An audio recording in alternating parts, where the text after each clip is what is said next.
केंद्रीय गृह मंत्री अमित शाह ने रविवार को राहुल गांधी के उस बयान पर तीखा हमला बोला जिसमें उन्होंने यह कहा था कि भाजपा तीसरी बार निर्वाचित होने पर पिछड़े वर्गों का आरक्षण वापस लेना चाहती है। इस पर अमित शाह ने कहा कि राहुल गांधी केवल लोगों को गुमराह करने की कोशिश कर रही हैं।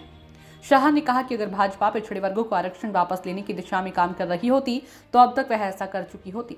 केंद्रीय गृह मंत्री ने दोहराया कि जब तक भाजपा के नेतृत्व वाला एनडीए सत्ता में है तब तक अनुसूचित जाति, अनुसूचित जनजाति और अन्य पिछड़ा वर्ग के लिए आरक्षण या कोटा पर कोई पुनर्विचार नहीं होगा। उन्होंने कहा कि राहुल गांधी हमारे खिलाफ अफवाह फैलाकर लोगों को गुमराह करने का प्रयास कर रहे हैं। भाजपा इस देश की सत्ता पर 10 साल से काबिज है और 2 बार पूर्ण बहुमत के साथ चुनी गई है। अगर हम वास्तव में देश में आरक्षण समाप्त करने की मंशा या प्रेरणा से काम कर रहे होते तो अब तक ऐसा हो चुका होता। ये झूठ के अलावा कुछ नहीं है। नरेंद्र मोदी ने पहले ही देश भर में दलितों, पिछड़े वर्गों और हमारे आदिवासी भाई और बहनों को आश्वासन दिया है कि जब तक भाजपा सत्ता में है कोई भी आरक्षण वापस लेने की हिम्मत नहीं कर सकता। कर्नाटक में सत्ता में आने के बाद कांग्रेस ने मुसलमानों के लिए 4% आरक्षण की घोषणा की। क्या लोगों को नहीं पता कि उन्होंने किसके कोटे से अल्पसंख्यक समुदाय के लिए 4% आरक्षण अलग कर दिया?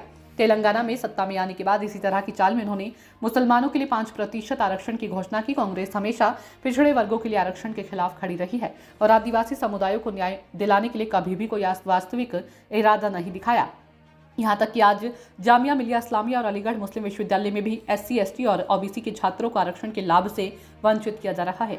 केंद्रीय गृह मंत्री ने कहा कि ये PM मोदी ही थे जिन्होंने द्रौपदी मुर्मू को देश के सर्वोच्च पद पर बैठाकर हमारे आदिवासी भाइयों और बहनों को न्याय दिलाने का काम किया। इससे पहले शुक्रवार को राहुल ने दावा किया था कि प्रधानमंत्री मोदी देश के संविधान को बदलना चाहते हैं और पिछड़े समुदायों, आदिवासी और दलितों के आरक्षण और अन्य अधिकारों को छीनना चाहते हैं। देश को आजादी मिलने और संविधान अपनाने से पहले राजा और महाराजा हम पर प्रभुत्व रखते थे। हालांकि अब हमारा संविधान पिछड़े समुदायों, आदिवासी और दलितों के लिए कुछ अधिकारों और आरक्षण की गारंटी देता है। नरेंद्र मोदी संविधान को तोड़ना और नष्ट करना चाहते हैं। जैसा कि हम जानते हैं कि उनके सांसदों ने खुले तौर पर कहा है कि अगर वे केंद्र में नया कार्यकाल जीतते हैं तो वे संविधान को बदल देंगे।